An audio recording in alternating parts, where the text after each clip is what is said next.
Howdy folks, it's Not Jay from Not Jay's Tabletop Gaming, and this video is the second in a series for Lock and Load Publishing's World at War 85 Storming the Gap. We are taking a look at the infantry for the Soviets and the Americans, and the counters that represent them. So let's go ahead and take a look. Here we have a U.S. infantry platoon. You can tell it's infantry not only because it says infantry, but also it has the standard NATO symbol for infantry, the two crossed lines in the rectangle. Infantry does have an anti-armor component. In the case of the United States Army, you're looking at M72 Law rockets, light anti-tank weapon, collapsible, lightweight, and fairly effective at short range for light armor.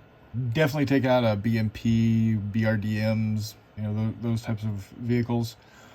You could get a mobility kill on a main battle tank like a T-64, T-80. Not going to be able to take one out unless you're really, really lucky with a law. You do have one hex range. You're rolling 2 dice, and you've got 5s to hit. Your high explosive, and really high explosive in my mind is kind of a misnomer. What you're actually dealing with is your light weapons, like on the AFVs, on the tanks and the armored vehicles. You're talking about your machine guns, the M60s, the 50 cals, etc. With the infantry, this is the personal weapons. With the United States Army, it's the M16s, the M203s, that type of thing. So anti-personnel and light unarmored equipment. Now, for armor itself, you have this yellow disc with an S in it. That means you don't have any inherent armor, but you do get to take armor saves based off of where you are. So if you're like in the woods or you're in a building, you get armor saves based off of where you're located. Your movement rate is 3, so 3 hexes when you're on foot. And then your assault, your close combat, is 2 dice rolling for 4s. So that's, as you're charging in, throwing your hand grenades, shooting your personal weapons, your M16s, getting in close with your bayonets, etc. So when we reduce, we still have the 1. You still have the 2 dice, but now you're needing 6s. A little more difficult to kill with it. Your same here. You've got 2 hexes with 2 dice, but needing 6s. You still have your same armor. You still have your same speed, and you now are again 2 dice needing 5s to hit on your assault. So that is your basic U.S. infantry. Now, weapons that can be taken by the infantry, you can really beef up their anti-armor by giving them a dragon. That's going to give you 4 hexes, needing 3 dice, needing 4s to hit. And it's a green, which means it is considered, it is a missile, so it does fall under the, missile, low on ammo rule that we'll talk about later.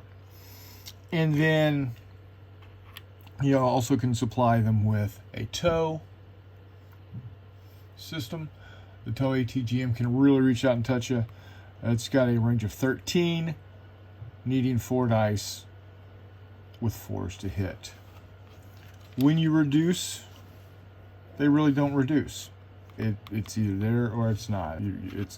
It's crewed by the platoon, or the platoon. So you don't have a reduction here. That's your basic U.S. infantry.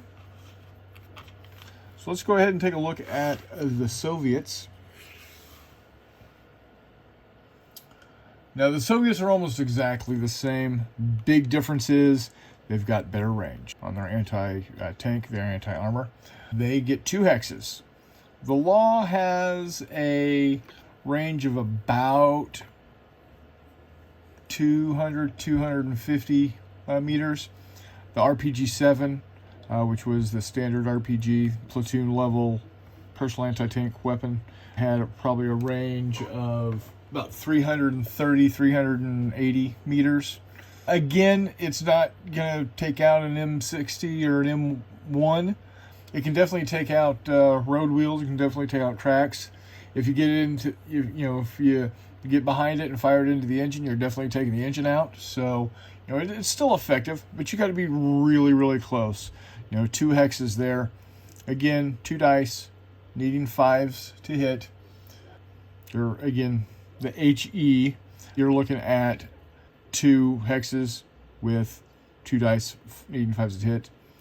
That same armor, you get the armor value of where you are. Again, humans don't walk faster than other humans when they're laden down with 50 pounds of crap plus machine guns and anti-tank weapons and all that. So, 3 hexes is all you get. And then your assault, 2 dice, needing 4s. When you reduce, just like the Americans, it just becomes harder to hit. Same range, same number of dice, but needing 6s. Same range, same number of dice, needing 6s. Same number of dice, needing 5s. So that is your Soviet infantry. Their anti-tank weapon that they can add on is the Sagar Atgm. It's similar to the TOW, but doesn't have the same distance, doesn't have as much firepower, but it's just as good to hit.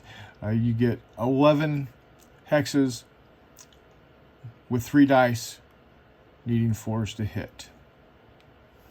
So this black triangle here means that this particular weapon has not only a maximum range of 11 hexes, but it also has a minimum range of 3 hexes. So if you're firing this weapon, you can only fire it if your target is 3 hexes away from you.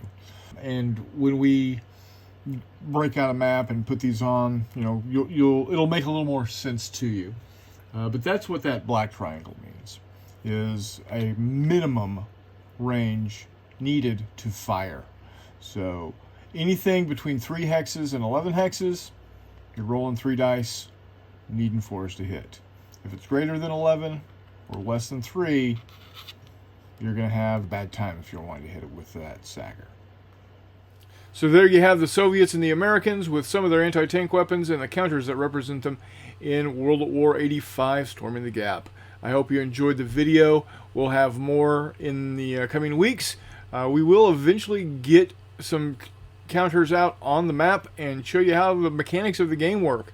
And we might even get an actual scenario played. So keep on the lookout. Hope you like it. Please give me a thumbs up. Let's go ahead and press that subscribe button if you already haven't. And we'll see you on the flip side.